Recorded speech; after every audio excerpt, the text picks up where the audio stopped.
Hello, uncle. Why are you so upset? Tell me, what's the problem? Sophia, we Africans are always divided. Countries fighting over small things. How can we move forward like this? Have you heard about the story of the broom?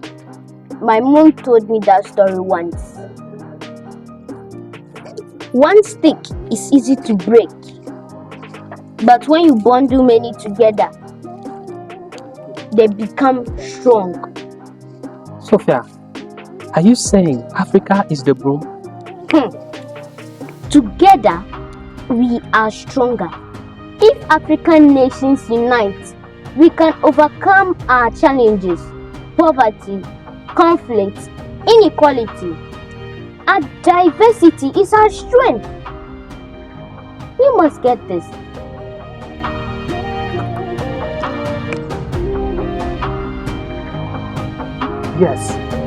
Yes, we must embrace our differences, support each other. Yes, The future of Africa depends on our unity. it's true, very true.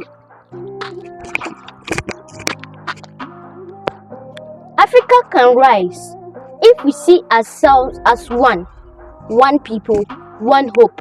It can rise. It is true.